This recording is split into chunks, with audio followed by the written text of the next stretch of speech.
to you on this day. With faith we kneel down to pray. Wash us from our guilt and free us from our sins.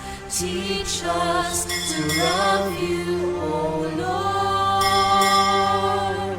We open our hearts and we praise you, Lord. By your cross you saved the world.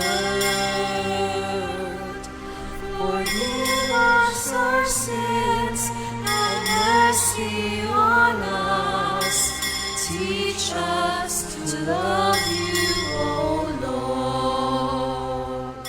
Sa ngalan ng Ama, ng Anak at ng Espiritu Santo, Amen. sumainyo ang Panginoon. At sumainyo rin. Mga kapatid, sa unang linggo ng panahon ng Kwaresma, tayo ay dinadala ng Banal na Espiritu sa disyerto. Kasama natin ang ating Panginoong Hesukristo. Pero kahit na tayo'y naglalakbay, nakatabi natin, kasama natin at kaisa natin ang Panginoong Hesukristo, hindi natin maiiwasan na tayo'y tutuksuhin ng dyablo. Isang katotohanan yan ng ating karanasan habang tayo buhay dito sa mundo. Maraming tukso o patibong na hinahanda ang masama para makuha niya tayo, para tayo ay magkasala. Mga kapatid, muli tayong lumalapit sa banal na misang ito, naway ang salita ng Diyos, naway ang kanyang grasyang ating maging sandata sa pamagitan muli ng pagtanggap natin sa banal na katawan at dugo ni Kristo, mapalakas tayo laban sa tukso ng demonyo. Sa napakaraming beses na kung saan tayo'y nahulog at nananatiling nagkakasala dito sa mga pamamaraan ng masama, hingin natin ito ng awa. Hingin natin muli ang kapatawaran ng Diyos para tayo muli makitang karapat-dapat na makatanggap sa mga banal na misteryo. Inaamin ko. Sa makapangyarihang Diyos at sa inyo mga kapatid, naluba akong nagkasala sa isip, sa salita, sa gawa, at sa aking pagkukulang. Kaya'y sinasamo ko sa mahal na Birheng Maria, sa lahat ng mga anghel at mga banal, at sa inyo mga kapatid, na ako'y ipanalangin sa Panginoong ating Diyos. Kaawaan tayo na makapangyarihang Diyos. Patawarin tayo sa ating mga kasalanan at patnubayan tayo sa buhay na walang hanggan. Amen.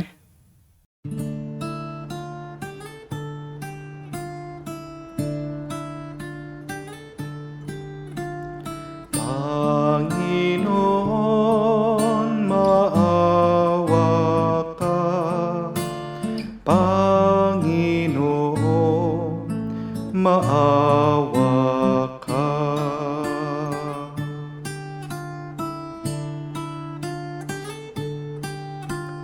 Kristo, maawa ka.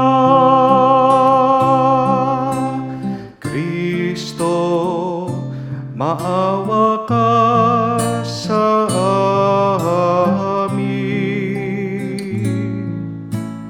Panginoon, maawa ka. Panginoon, maawa ka. Manalangin tayo.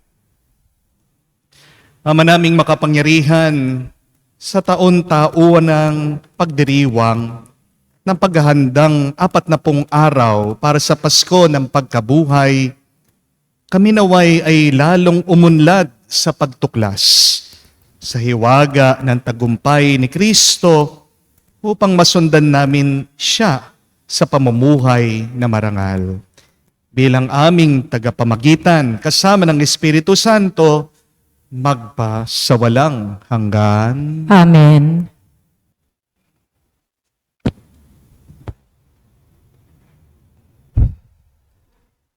Pagbasa mula sa aklat ng Deuteronomio.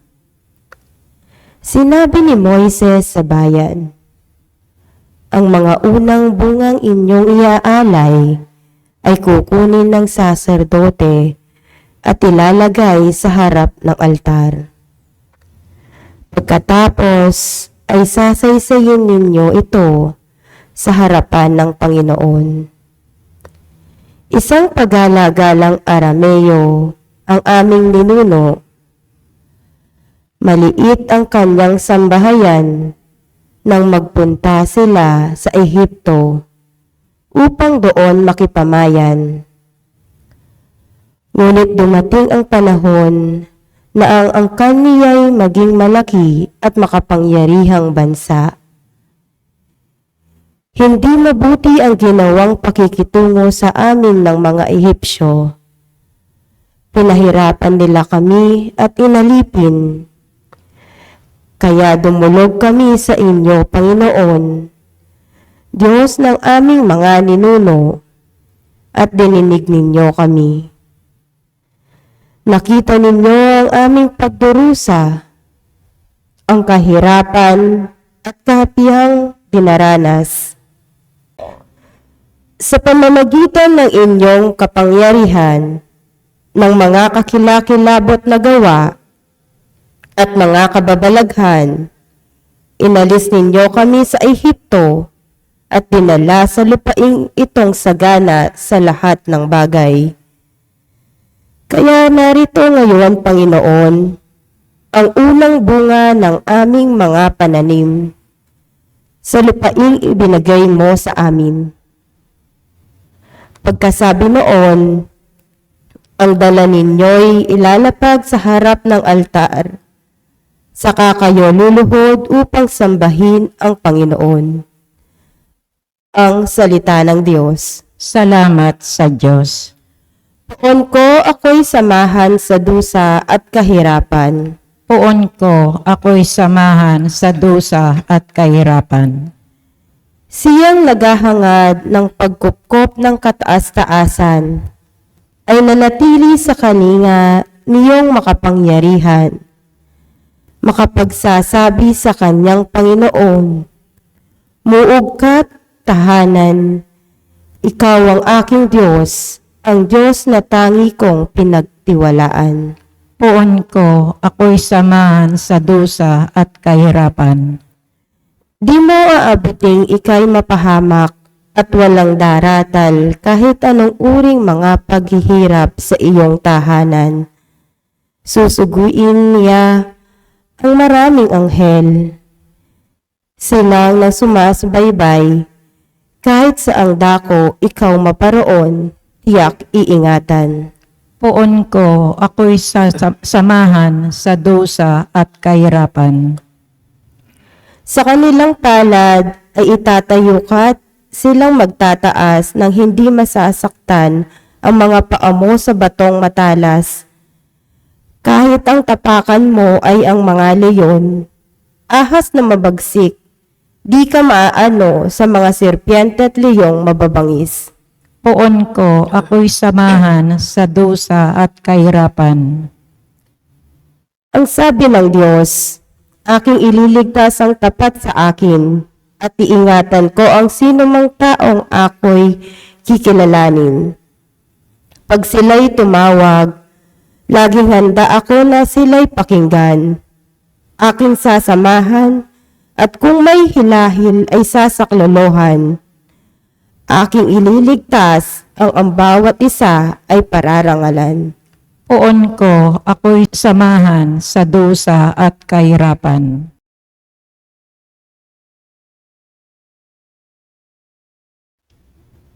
Pagbasa mula sa sulat ni Apostol San Pablo sa mga taga-Roma. Mga kapatid, ito ang sinasabi ng banal na kasulatan. Malapit sa iyo ang salita, nasa iyong mga labi at nasa iyong puso. Ibig sabihin, salitang pinangangaral namin tungkol sa pananampalataya. Kung ipapahayag ng iyong mga labi na si Jesus ay Panginoon at mananalig ka namang buong puso na siyang muling binuhay ng Diyos, maliligtas ka, sapagkat nananalig ang tao sa pamamagitan ng kanyang puso at sa gayoy napapawalang sala at nagpapahayag sa pamamagitan ng kanyang labi at sa gayoy naliligtas. Sinabi ng kasulatan, hindi mabibigo ang sinuman nananalig sa kanya, walang pagkakaiba ang katayuan ng Udyo at ng Griego. Iisa ang Panginoon nating lahat at siya ang nagkakaloob ng kayamanan sa lahat ng tumatawag sa Kanya. Sapagkat sinasabi sa kasulatan, maliligtas ang lahat ng tumatawag sa pangalan ng Panginoon. Ang salita ng Diyos. Salamat sa Diyos.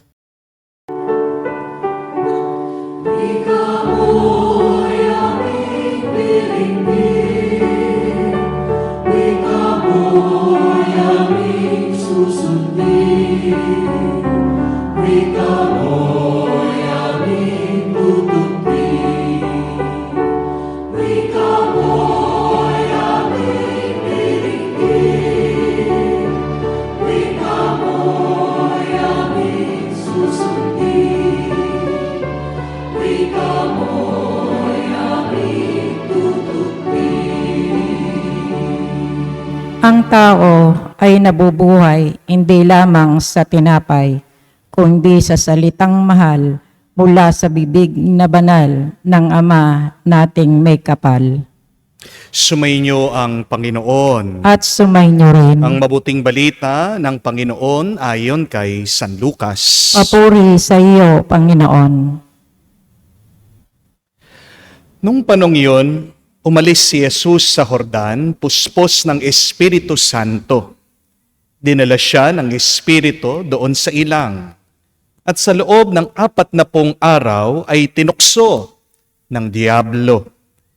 Hindi siya kumain sa buong panong yun, kaya't gutom na gutom siya. Sinabi sa kanya ng diablo, kung ikaw ang anak ng Diyos, iutos mo na maging tinapay ang mga batong ito. Ngunit sinagot siya ni Jesus, nasusulat, hindi lamang sa tinapay nabubuhay ang tao. Dinala siya ng diablo sa isang napakataas na lugar. At sa isang saglit ay pinakita sa kanya ang lahat ng kaharian ng sanlibutan. Ibibigay ko sa iyo ang lahat ng kapangyarihan at kadakilaan na mga kahariang ito, wika ng diablo. Ipinagkaloob ito sa akin at maibibigay ko sa kanino mang ibigin ko. Kaya't kung ako'y sasambahin mo, magiging iyong lahat yan. Sumagot si Jesus, nasusulat, ang iyong Diyos at Panginoon ang sasambahin mo at siya lamang ang iyong paglilingkuran. At dinala siya ng diablo sa taluktok ng templo ng Jerusalem at sinabi sa kanya, kung ikaw nga ang anak ng Diyos, magpatihulog ka sapagkat nasusulat, ipagbibilin niya sa kanya mga anghel na ingatan ka at aalalayan ka nila upang hindi ka matisod sa bato. Subalit, sinagot siya ni Jesus, nasusulat, huwag mong subukin ang Panginoong mong Diyos. Pagkatapos siyang tuksuhin ng diablo sa lahat ng paraan, ito'y umalis at naghintay ng ibang pagkakataon. Mga kapatid, ang mabuting balita ng ating Panginoon. Pinupuri ka namin, Panginoong Yesukristo. Magandang araw po muli sa inyong lahat.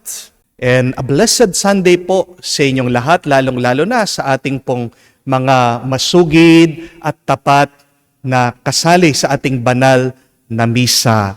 Can we greet each other? Blessed Sunday po sa inyong lahat. Blessed Sunday po sa inyong mga online viewers.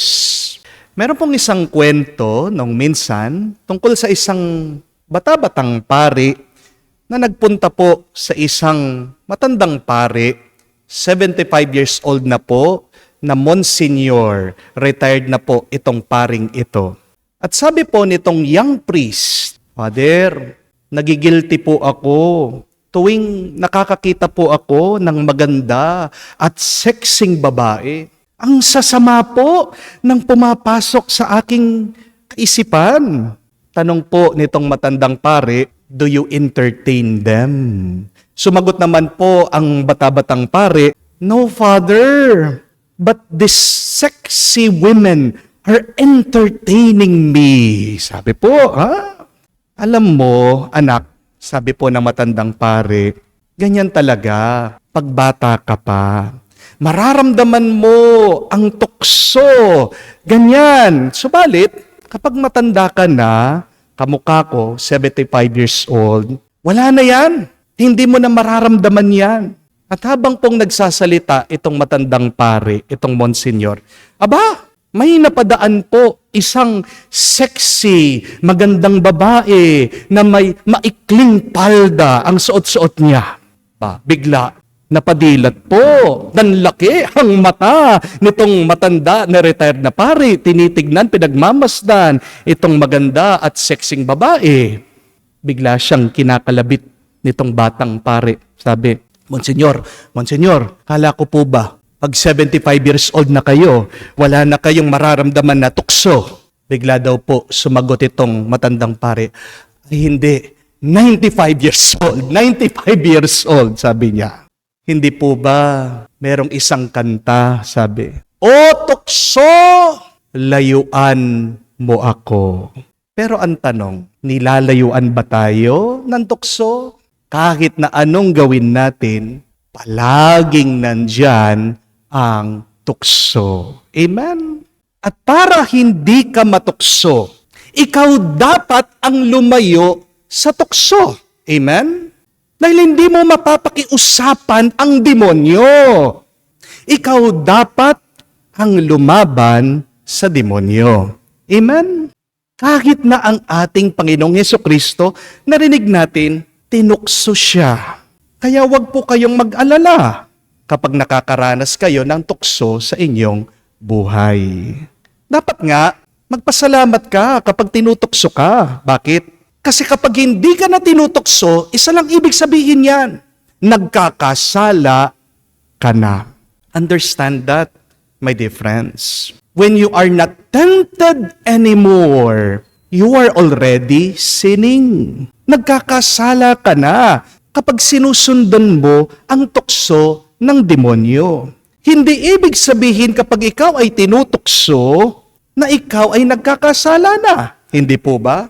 Pero ginagamit ng demonyo ang tukso para sakupin kanya. The devil wants to dominate us. Hindi niyo po ba napansin? Yan yung pamamaraan, yung pananalita ng demonyo. Kung kausapin niya ang ating Panginoong Hesukristo, kala mo kung sino siya. Inuutusan niya ang Diyos. Sabi niya, gawin mong tinapay ang mga batong ito. Sambahin mo ako, magpahulog ka dyan, patunayan mo na ikaw ang Diyos. Ang tanong, magpapasakop ka ba sa masama? Ang tanong, magpapadaig ka ba sa dyablo? We thank the Gospel of St. Luke because it teaches us the ways of the devil. Para matalo mo ang masama, kapatid, dapat palagi nating isipin na isang digmaan o labanan ang nangyayari sa atin, laban sa demonyo. Treat the devil as your enemy. The devil is not your friend. Amen? And when you fight the evil one, it is a battle. It is a warfare. Isang digmaan, isang pakikipaglaban ang nangyayari sa atin sa demonyo. Ang tanong, may armas ka ba? May bala ka? May panlaban ka ba sa Kanya? Ang unang sandata natin laban sa demonyo ay kaalaman. Amen? We should know who is our enemy so that we can prepare and fight the enemy. Amen? Kapag kasi hindi mo kilala ang kalaban mo, mabibigla ka niya at matatalo ka niya. Hindi po ba? So listen, my dear friends, here are 3 tactics of the devil as exposed in the Gospel of St. Luke. Number 1, the devil will always confuse us. Sa kwento ng pagtutukso ng demonyo kay Jesus sa ating Panginoon, hindi niyo po napansin, 2 beses niyang nilito ang ating Panginoon. 2 times the devil said, "If you are the Son of God, turn this rock into bread. If you are the Son of God, throw yourself down." Tingnan niyo po yun. 2 beses nag-umpisa ang demonyo gamit ang salitang if o kung. Sinabi ito ng demonyo para magtanim ng pagdududa o kalituhan sa ating Panginoong Hesukristo. Yan po ang taktika ng demonyo. Kaguluhan ng ating isip. Dahil kapag pinagdududahan mo na kung sino ka, maniniwala ka sa kung ano man ang sasabihin ng demonyo. Natatandaan niyo po, nung tinukso ng demonyo sila Adan at si Eva sa paraiso, ganyan din ang kanyang sinabi, ganyan din ang kanyang pananalita. Ano po ang sabi ng ahas doon kay Eva? Talaga bang sinabi ng Diyos na bawal kainin ang anumang bunga dito sa hardin? Dahil po sa tanong na ito ng ahas, nalito si Adan at si Eva, kaya nga mali ang kanilang pinili. Mag-ingat kayo mga kapatid. Kapag nalilito ka na, baka mahulog ka sa patibong ng masama. Minsan, meron mga nagtatanong po sa akin, sinasabi, "Father, masama po bang magsinungaling?" Sino po yung mga nagtatanong ng yan? Sila madalas yung mga nagsisinungaling na. Hindi po ba? Pero ang tanong, kayo po, masama ba ang nagsisinungaling? Ano po ang sagot? Of course! Oo naman! Di po ba? Dahil nakasulat yan sa 10 utos. Pero bakit tinatanong sa akin? Nalilito. At yung iba, gusto lang i-justify yung mali na kanilang ginagawa. Di po ba? Meron din po mga nagtatanong sa akin, Father, masama po ba yung nagli-live-in? Kasi naman po, nagmamahalan kami.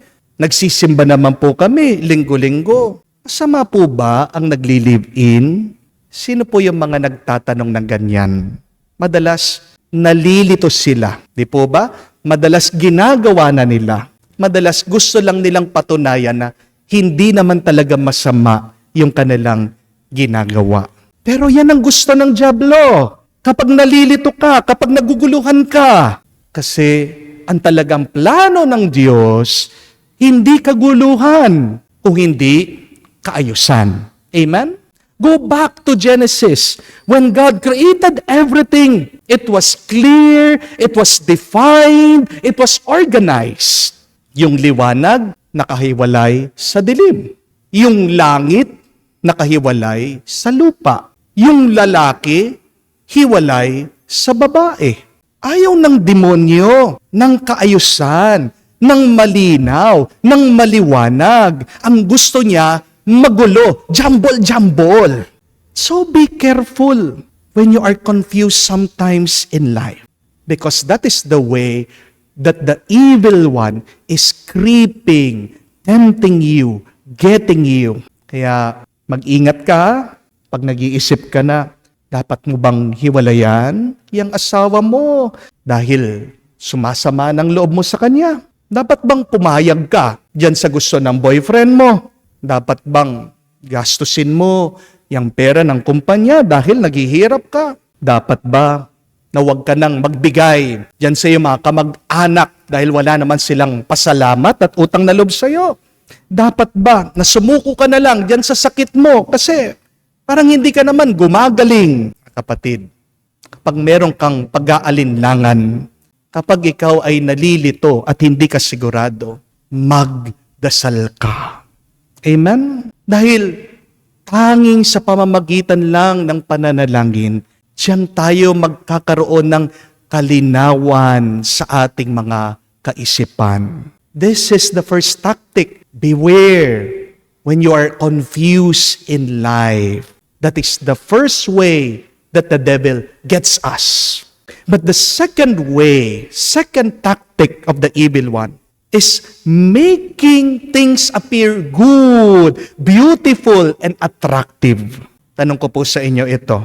Kung magpapakita ang demonyo sa atin at nakakatakot ang kanyang itsura, may sungay siya, may pangil siya, nanlilisik ang mata, napakaitim niya, sasama po ba kayo sa kanya? Makikinig po ba kayo sa kanya? Maniniwala po ba kayo sa kanya? Di ba hindi? Kasi nakakatakot siya kasi ang pangit-pangit niya. Di po ba? Para makuha tayo ng demonyo, ginagamit niya ang kagandahan, ang sarap. Kaya nga po, ang unang tukso, balikan nyo dito sa ating ebanghelyo, pagkain ang ginamit ng dyablo. The first temptation is a food temptation. And the second temptation is about power, kaginhawahan. Pinakita ng demonyo kay Jesus ang lahat na mga kayamanan, kaharian. Sabi, ibibigay ko sa iyo yan. Magiging madali ang iyong buhay. Basta't sambahin mo lang ako. Pinakita ng demonyo sa ating Panginoon, puro sarap, puro kagandahan. Kaya nga, bakit ang dami po nalululong sa sugal, lalong-lalo na sa e-gambling sa internet po ngayon? Kasi tingnan nyo po, yung mga patalastas, yung mga billboard, yung marketing. Ang gaganda po ng mga design, di po ba? Very colorful. Pagkatapos, bakit nahihikayat yung mga iba na sumugal? Hindi lang dahil sa pera, pero nung ginagamit nila, isang maganda, sexing babae. Na-attract yung tao na sumugal. Pero subukan po natin. Palitan niyo po yung pong babae. Gawin natin na isang lalaki, malaki yung tiyan. At pagkatapos, pag nag-smile, kulang-kulang yung kanyang ngipin. No? Sa tingin niyo po ba, meron pang maa-attract na magsugal? Kakaunti lang po. Di po ba? Bakit kaya yung mga kabit na mga ibang mister, ang gaganda, ang sasexy nila? Kasi, kung hindi sila magpapaganda, hindi sila makakaakit ng mga lalaki. Hindi po ba? Kung hindi sila maganda, hindi sila tatanggapin. Di po ba? Dalawa lang naman po yung mga lalaki na kumukuha ng pangit na kabit. Sino po? Una, bulag. Pangalawa, afam. Alam niyo po yung mga afam, yung mga foreigner, di po ba? Ano yung mga gusto nila? Yung mga exotic beauty. Ha? Pero nung ibig sabihin nun, alam na natin ang ibig sabihin nun, hindi kagandahan. Just a gentle reminder, my dear friends, do not love someone who is beautiful, but love that someone and they will become beautiful. Do not love someone because of their beauty in their face, but love someone for the beauty of their character. Dahil ang kagandahan ng muka, lumilipas. Pero ang kagandahan ng kaluluwa, ng ugali ng tao, nagtatagal. Amen? Maging matalino tayo, mga kapatid. Hindi dahil mukhang masarap, mukhang maganda, mabuti na yan. Ang tawag po dyan, false advertising. Di po ba? At dyan magaling ang demonyo. Ang tawag nga po ng ating Panginoong Jesucristo sa Kanya, the Father of Lies. Kaya nga hindi naniwala ang ating Panginoong Jesucristo sa sinasabi ng demonyo. Di ba? Balikan niyo ang sinabi niya, binigay sa akin lahat ng Diyos, ang kaharian, ang kayamanan. Hindi totoo yun. Mga kapatid, the devil will always show you what is attractive, beautiful. But that is not true. Mag-ingat kayo. Third and last tactic of the devil. The evil one will tempt you when you are not aware. The devil will tempt you when you are left unguarded. Sa hindi mo inaasahang pagkakataon, kapatid, diyan papasok, diyan katutoksohin ng demonyo. Ang sabi nga po dito sa ating ebanghelyo sa kanyang pagtatapos, pagkatapos lahat ng tukso ng demonyo, umalis daw siya at naghintay ng nararapat na pagkakataon. The devil went away only to come back at an opportune time. Nakakatakot po yun. Kung hindi natutulog ang Diyos, hindi rin natutulog ang demonyo. Ang sabi nga po ni San Pedro sa kanyang sulat, balikan nyo, be on your guard against the devil, your enemy. It is prowling like a lion, searching for someone to devour. Kaya nga po sa buhay, may 4 pong pagkakataon o may 4 na oras na dapat bantayan natin ang ating mga sarili.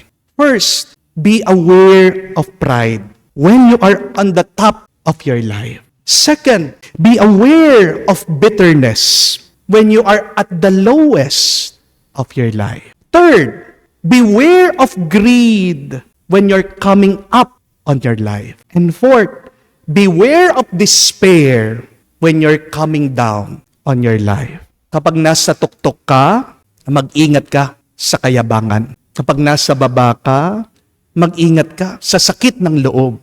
Kapag paakyat ka, mag-ingat ka sa kasakiman. Kapag pababa ka, mag-ingat ka sa kawalan ng pag-asa.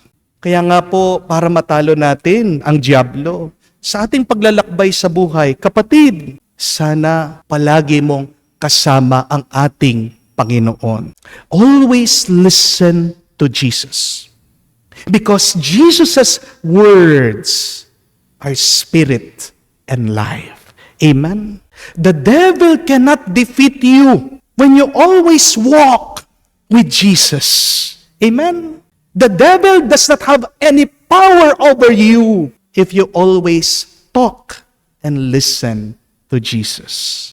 And the devil cannot get you if you always love Jesus. I repeat that. Always walk with Jesus, talk and listen to Jesus, and love Jesus. It is in this way that the devil cannot defeat you. It is in this way that the evil one cannot tempt you.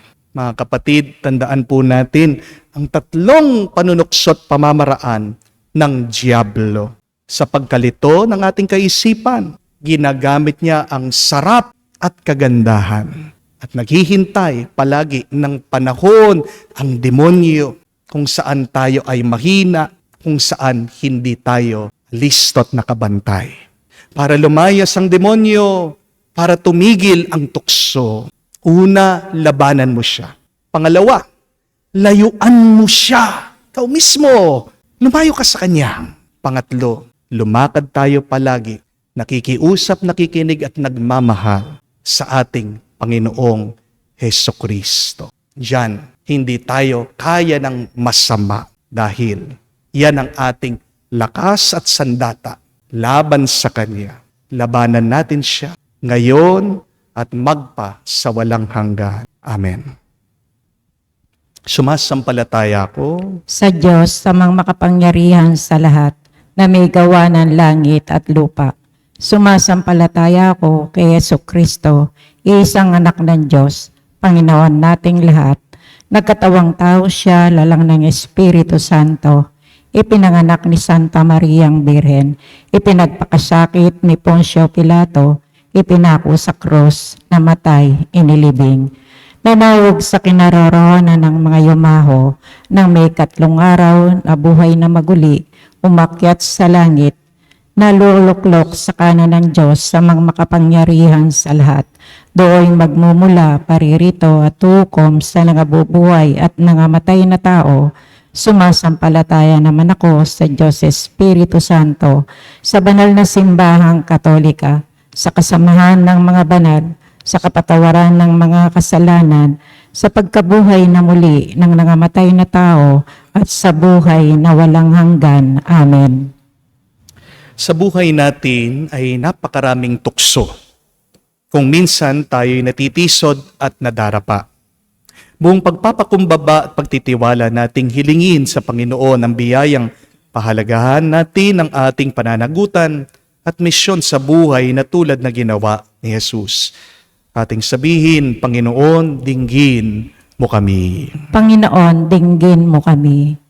Para sa inang simbahan, naway manatili siyang tapat sa kanyang misyong magpahayag at magbigay saksi sa Ebanghelyo sa kabila ng kainahan ng marami niyang kasapi.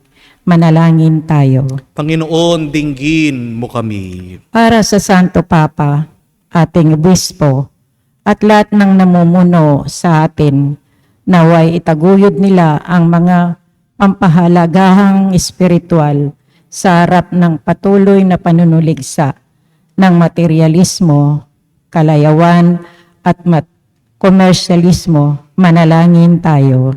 Panginoon, dinggin mo kami. Para sa lahat ng ating mga manggagawang pangkalusugan na tumutulong sa lahat ng may kapansanan, naway magtiyaga sila sa kanilang profesional na pangako at magtanim ng pag-asa sa mga nanginginawa at nawawalan ng tiwala. Manalangin tayo. Panginoon, dinggin mo kami. Sa katahimikan po ng ating puso, manggitin din natin sa Diyos, sabihin ang ating mga personal na pangangailangan. Panginoong Yesus, bukal ng aming pag-asa at kaligtasan, panatilihin mo kaming laging tapat sa iyo sa lahat ng pagsubok at tukso upang makabahagi kami sa iyong tagumpay. Ikaw na nabubuhay at naghahari, magpa sa walang hanggan. Amen.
Manalangin kayo mga kapatid, para ng ating mga paghahain ay kalugdan ng Diyos, amang makapangyarihan. Tanggapin nawa ng Panginoon itong paghahain sa iyong mga kamay, sa kapurihan niya at karangalan, sa ating kapakinabangan at sa buong sambayanan niyang banal. Ama naming lumikha, gawin mo kami maging marapat maghain sa pagdiriwang namin ngayon ng pasisimula ng banal na panahon na 40 araw na paghahanda para sa Pasko ng pagkabuhay sa pamagitan ni Jesucristo kasama ng Espiritu Santo magpa sa walang hanggan. Amen. Sumainyo ang Panginoon. At sumainyo rin. Itaas sa Diyos sa inyong mga puso at diwa. Itinaas na namin sa Panginoon. Pasalamatan natin ang Panginoong ating Diyos. Marapat na siya ay pasalamatan. Ama naming makapangyarihan, tunay nga marapat ikaw ang aming pasalamatan sa pamagitan ni Jesucristo na aming Panginoon. Ang kanyang 40 araw na pagtitiis ng kagutuman ay nagbibigay kahulugan sa panahong ito ng pagpapakasakit para sa kapwa-tao.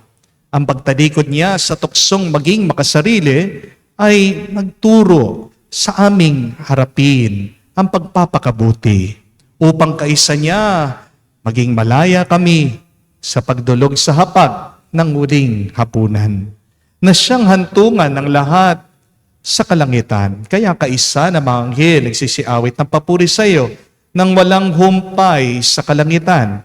Kami nagbubunyi sa iyong kadakilaan. Santo, Santo, Santo, Panginoong Diyos, napupuno ang langit at lupa ng kadakilaan mo. Hosana, Hosana, Hosana sa kaitaasan. Hosana, Hosana, Hosana sa kaitaasan. Pinapala ang naparirito sa ngalan ng Panginoon. Hosana, Hosana, Hosana sa kaitaasan. Hosana, Hosana, Hosana sa kaitaasan. Ama naming banal, ikaw ang bukal ng tanang kabanalan, kaya't sa pamagitan ng iyong Espiritu, gawin mong banal ang mga kaloob na ito, upang para sa amin, maging katawan at dugo ng aming Panginoong Jesucristo. Bago niya pinagtiis ang kusang loob na maging handog, hinawakan niyang tinapay, pinasalamatan kanya. Pinaghati-hati niya iyon, inabot sa kanya malagad at sinabi, tanggapin ninyong lahat dito at kanin. Ito ang aking katawan na ihahandog para sa inyo.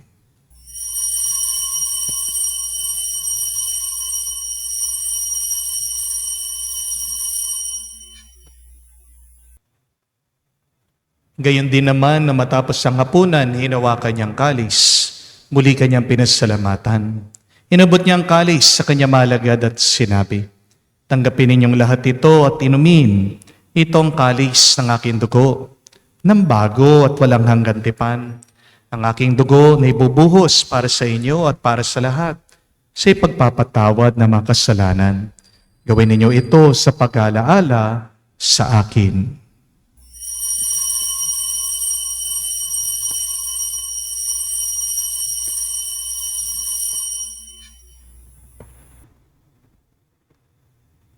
Ang misteryo ng pananampalataya.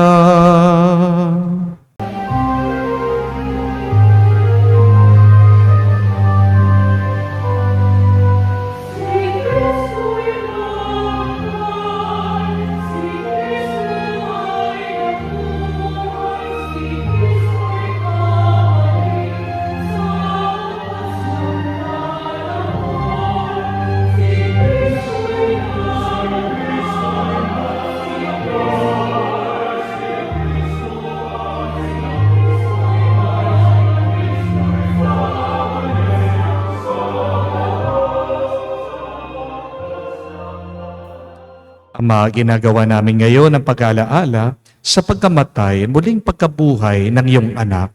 Kaya tinialay namin sa iyo, tinapay, bibigay buhay, at ang kalis na nagkakaloob ng kaligtasan.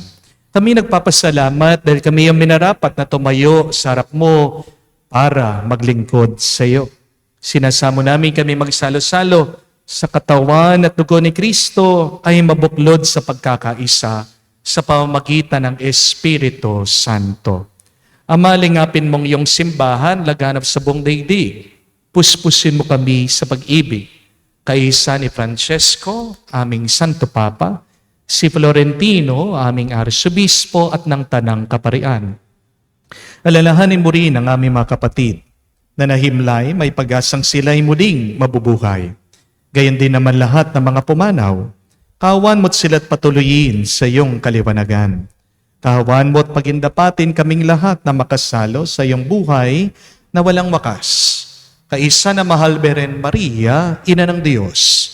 Kaisa ni San Jose ang kanyang maligayang at malwalhating esposo.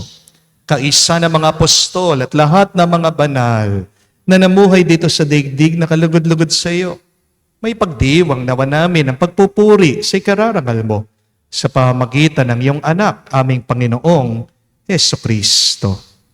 Sa pamamagitan ni Kristo, kasama niya at sa Kanya, ang lahat ng parangal at papuri ay sa iyo, Diyos Ama, makapangyarihan, kasama na Espiritu Santo, magpasawalang hanggan.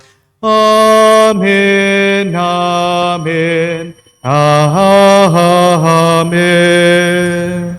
Sa nakakagaling na utos sa turo ni Jesus sa Panginoon natin na Diyos, ipahayag natin ang lakas, loob.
Hinihiling namin kami at Diyos sa lahat ng masama, pagkalooban ng kapayapaan araw-araw, ligtas sa kasalanan, ilayo sa lahat ng kapahamakan, samantalang aming pinanabikan ang dakilang araw ng pagpapahayag ng tagapagligtas naming si Jesucristo. Sapagkat iyo ang kaharian at ang kapangyarihan at ang kapurihan magpakailanman. Amen. Panginoong Jesucristo, sinabi mo sa mga apostol, kapayapaan ang iniiwan ko sa inyo, ang aking kapayapaan, binibigay ko sa inyo. Tungayan mo ang aming pananampalataya, huwag ang aming pagkakasala. Pagkalooban mo kami ng kapayapaan at pagkakaisa ayon sa iyong kalooban, kasama ng Espiritu Santo, magpa sa walang hanggan. Amen. Kapayapaan ng Panginoon ay laging sumainyo. At sumainyo rin. Magbigayan po tayo ng kapayapaan sa bawat isa. Peace with you po. Kapayapaan po sa inyong lahat.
Mga kapatid, naririto ang ating Panginoong Jesucristo, ang Kordero ng Diyos, siyang nag-aalis sa mga kasalanan ng sanlibutan. Mapalad tayong lumalapit sa piging ng Kordero. Panginoon, hindi ako karapat-dapat na magpatuloy sa iyo, ngunit sa isang salita mo lamang ay gagaling na ako.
Lumuhod po tayo para sa panalangin para sa mga may sakit.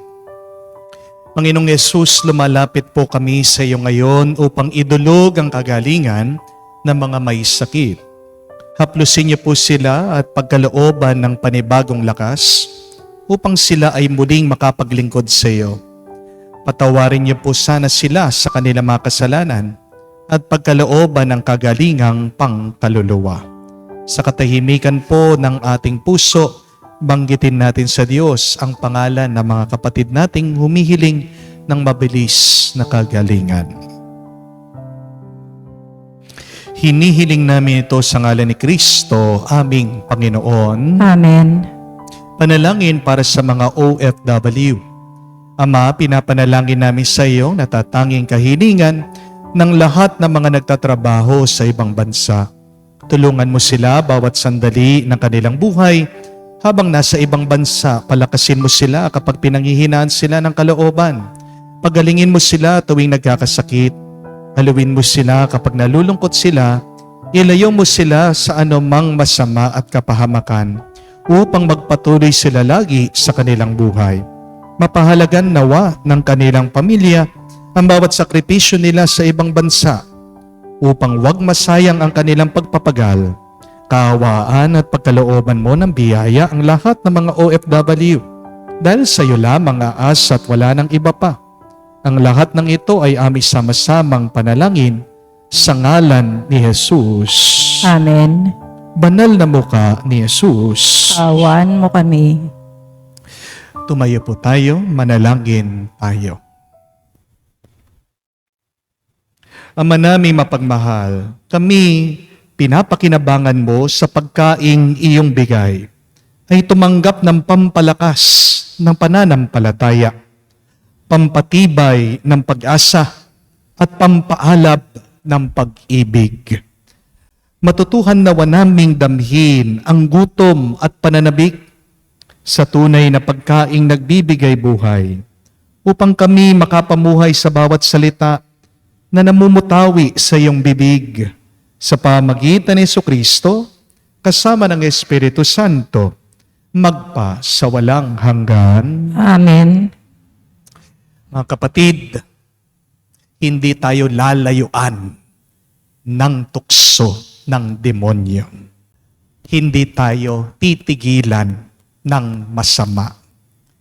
Hindi niya tayo tatantanan. Kaya, ano magandang gawin? Tayo mismo ang lumayo. Pero para matalo natin ang masama, kailangan wag natin makalimutan ang kanyang pamamaraan. Una, lilituhin niya ang iyong kaisipan. Kapag magulo ang iyong isip, huwag kang gagawa ng desisyon. Magdasal ka muna. Amen? Pero pangalawa, gagamit siya ng masarap, ng maganda, ng kaakit-akit. Hindi dahil mukhang mabuti ay mabuti na. Kailangan pag-aralan natin ng mabuti. Pero pangatlo, naghihintay siya sa tamang panahon kung saan doon tayo mahina. Mag-ingat ka kapag ikaw ay nasa taluktok, baka yumayabang ka na. Mag-ingat ka kapag ikaw ay nasa baba, baka ikaw ay malungkot, sumasakit ang iyong loob sa Diyos. Mag-ingat ka kapag ikaw ay papaakyat na, baka nagiging matakaw at gahaman ka na. Mag-ingat ka pag ikaw ay pababa sa buhay, baka nawawalan ka ng pag-asa. Sa anumang oras, panahon ng iyong buhay, huwag mong kalimutan. Manatiling malapit na malapit kay Jesus. Walk with Jesus. Talk and listen to Jesus. And love Jesus more. Hindi ka matatalo ng demonyo kapag malapit na malapit ka kay Jesus. Amen? Kaya naman po ang aking assignment sa inyo ngayon. Spend some moments of silence, listening again to Jesus. Mag-fasting po kayo. Mag-abstinence muna po kayo sa social media. Madalas kaya di tayo nakikinig sa Diyos dahil kung ano-ano yung mga pinakikinggan natin sa social media. Maraming salamat po sa inyo pong pakikinig sa ating banal na misa. Pero pagkatapos mo namang makinig, sana makinig ka sa Diyos sa katahimikan. Dahil hindi ka makukuha ng masama, hindi makakapasok ang masamang salita ng dyablo kung sa katahimikan nakikinig ka sa Diyos. Remember, that God talks to us in silence. So, pagkatapos siya pong magsimba dito, have your quiet time and listen to the Lord. Anong gustong ipagawa ng Diyos sa iyo ngayon? Yan ang iyong sundan, wag ang tukso ng demonyo. Sumainyo ang Panginoon. At sumainyo rin. At basbasan kayo ng Diyos, makapangyarihan sa lahat, sa ngalan ng Ama, ng Anak, ng Espiritu Santo. Amen. Ang ating misa ay natapos na, umayo kayo sa kapayapaan ni Kristo. Salamat sa Diyos.